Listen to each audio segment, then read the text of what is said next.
I have a question on what your thought is on smoothies because I've read lots of different things. One is that even though, yes, it's fruits, because ingesting a liquid, your body's not registering nutrients in Mm, the same way as if you were to eat those fruits in a non-smoothie form. And similarly, you wouldn't necessarily eat like the amount of berries or the amount of spinach that it takes to put mhm, into a smoothie, wouldn't mhm, necessarily eat that in one sitting.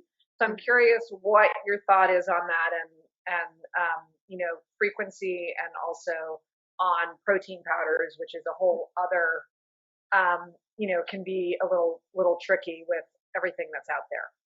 That's a great question, and definitely remind me if I miss parts of it because I feel strongly about all of those things. Um, and to be clear, I'm not a registered dietitian or a nutritionist. I'm a weight management coach. So there are certain aspects that are out of my scope, which dives into the actual contents of what your body needs every day in terms of that mineral vitamin breakdown. So my coaching is based on hormone balancing and maximizing the nourishment of your body without diving into each nitty gritty component of it. And I have had, and I do have a nutritionist and dietitian on kind of standby for my clients. I've actually never needed her because this usually kind of sorts everything out. But to advise on these things, um, everything I've read for smoothies versus juice, and juice is also really good for you in terms of a juicer that you are personally juicing your fruits and vegetables. Um, it's good for you, and it will give you a lot of the vitamins and minerals, especially in a smoothie form when you're blending it up. So it's more the smoothie form thing is, I think what you're referring to is maybe more about the juicing, which it doesn't have the skins. It extracts the skins, and a lot of that is where the vitamins, the fiber, all of that is stored that helps you digest the things. But when you're throwing everything in, it works fine, um, especially if you are putting in the right components.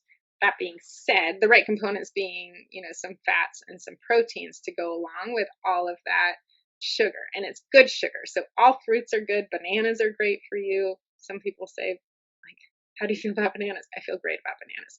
That's natural food. Eat them.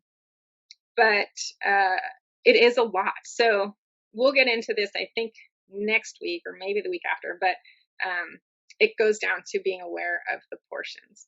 So we'll dive into sort of that caloric breakdown of the foods that we're eating and where to put our attention and where we can just kind of let it go. You, I mean, you can overeat spinach, but there's not too much spinach you can put in a smoothie. There's maybe too much banana in terms of calories and the sugar spike it might cause if it's not properly balanced with enough protein or fat. So it's just things to be aware of. And this early, finding that um, balance is a little bit harder. So I do tend to say stay away from the high sugars, which is even fruits and vegetables, if you're not pairing it with something, because we want to feel completely satiated. And we get into timing next week. We want to feel satiated throughout the day. That is a big part of what is balancing our stress hormones and our sugar level. I mean, So one of my favorite things is to do like yogurt, honey, some berries, and then like some almond, like a tablespoon of almond butter or yeah, um, cashew butter, like just so that I get a little protein kick. I yeah, prefer that versus doing protein powders, which just because they're so chalky. yeah. So oh yeah, protein powders. I definitely want to touch on that, but you know, pay attention. That's all. So yogurt, because I recommend always full fat, Yeah. unflavored yogurt, nut butters, super high in calorie. Fat in general carries a lot of calories. Fat's great, but it's a portion thing, right? So just look at your labels. How many calories am I estimating is going into this smoothie? And I would say if it's over 400, skim off, take off a tablespoon from each of those things, right? So it's not just saying, okay, no nut butter. It's saying, okay, I'm going to do a little bit less of these things, maybe a little bit more spinach and some almond milk to bulk it up. So that's sort of where I recommend focusing, especially on like salads with salad dressing, oils when you're cooking your vegetables. But again, we get into that more down the line. Right now, it's just cleaning it up and finding those things that you can eat that feel really good but aren't adding toxins. And really, we're removing them. And some people start to get a little headache after the first week or two, because all of the nutrients that have been, not nutrients, all of the toxins that are stored in the visceral fats, as you start letting go of the visceral fats, because you're eating cleaner, start to get released into your bloodstream. And so they'll cause sometimes a headache depending on what routine you're coming from. Like, for example, Biasha, I don't think you'll experience that because you've already been pretty clean. But, you know, some people come to me, they're eating Oreos, they're eating fast food. And so that really causes a little bit of a reaction, but it doesn't last long. So protein powder, grass-fed whey protein, you know, for some things, some versions are just as clean as, you know, a cut of steak off of the grass-fed cow. So I do think that if you want a protein powder, if you want to bulk that up, and often my lunch is a protein powder shake mixed with some more vegetables just because it's quick and easy and I don't have to think about it. I think it's a great option.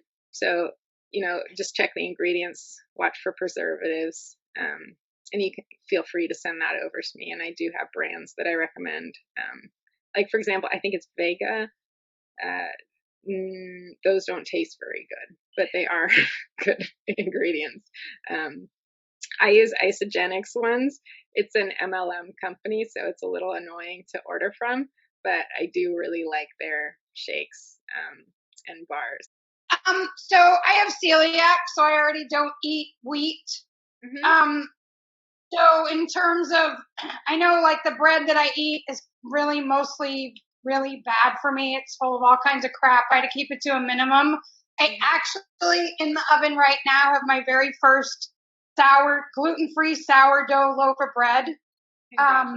Fingers crossed. It was a whole process. I've been making this starter for like a month. Yes. The bread smells delicious. We'll see how it tastes. So can we just talk about grains a little bit? Like my husband's like, oh, I love brown rice. I hate brown rice. If I'm going to eat rice, I'd much rather eat white rice. Everything I've read is like there's not that much difference between the brown and the white. Also, white takes a lot less time to cook. We do sometimes, we'll get into grooves where we're doing a lot of quinoa. Obviously, I'm not eating farro or spelt and the pasta that I eat, although we probably don't eat pasta more than once or twice a month. You know, it's corn and quinoa and brown rice based. I mean, I've done a couple Whole30s. I've done Jessica Campbell's Detox. My husband works at Whole Foods. So we're pretty like, my biggest downfall probably is wine and like treats that I bake myself, especially during this time, because I'm like, okay, well, I got to do something that's fun, so let's make banana bread. But so just in terms of, and I don't really feel like ice cream, right? We always have ice cream in the house right now because it's like, what else do you do with your kids? It's like, stuck in the house all day, the least I can do is give them ice cream. But I don't probably eat ice cream more than twice a week. So, you know, that was a very long question to be like, you know, so grains. I mean, if my husband's like, you should eat more brown rice, I don't like brown rice. So a big part of what I try to do for moms is make it so you don't have to make yourself a separate meal at night. So you've had this great nutritionally balanced day. You get to dinner, you have a nice clean lasagna that you've made, or maybe you've even ordered out because it's like a special night, or, you know, whatever. You've got a stir fry with white rice. It's fine. And that's the thing, you know, everything is in moderation. And I also hate brown rice. It's like feels really punitive. Like, should I have to eat this because I'm too fat or what? Like that sucks. I mean, my So husband prefers it, and I'm like, that's great. yeah, You can some eat people brown do. rice, Yeah. but I would like to eat the white rice, which of Yeah. course we had So a I really mean, hard time getting, and then we just bought a 25-pound bag at Costco. yeah, and same with pasta, right? There's not a huge nutritional difference in brown rice or whole grain pasta. There's a little bit, you're getting some nutrients out of it. But what I would just say, and but then you tend to overeat. Well, it's brown rice, so I'm going to eat more. Well, it's whole wheat pasta. I'm going to have a bigger serving. And that's where we want to get away from. So Okay. making those swaps. If you have a brownie, eat a brownie. Don't go on Pinterest and make some like spinach applesauce brownie. Oh no, I'm not That tastes making like any shit. spinach Like, applesauce brownies. If I'm baking, yeah. I'm baking. So make that thing for yourself that you like, and just we're all about watching portions, being in control, letting that choice be yours to say, you know what, I have this great healthy day, or maybe you didn't. And so at the end of the day, you're going to say, I'm going to have, some vegetables mixed in with this sauce versus the pasta. But it's because you know that it won't feel good afterwards. And that's why you make the choice, not because you shouldn't eat it. So your choice will be based on what will make me feel good. And right now, a plate of pasta will feel heavy because I didn't have a great day. I've been sitting all day. I ate a big sandwich for lunch or whatever. Then you make the swap because you want to, because it feels good. But if you're looking forward to plate of pasta at your favorite restaurant or some white rice, have that, maybe cut the portion in half from what you might normally have. But allow yourself to eat the things. Nothing is off limits. And if there's something that you hate and it's a healthy swap, don't eat it. Like, we can find ways around that. Okay. Again, even mixing in some quinoa with the right white rice is a great way to do it because you've got that protein balance that's coming in. So things like that. It's a great Okay. question.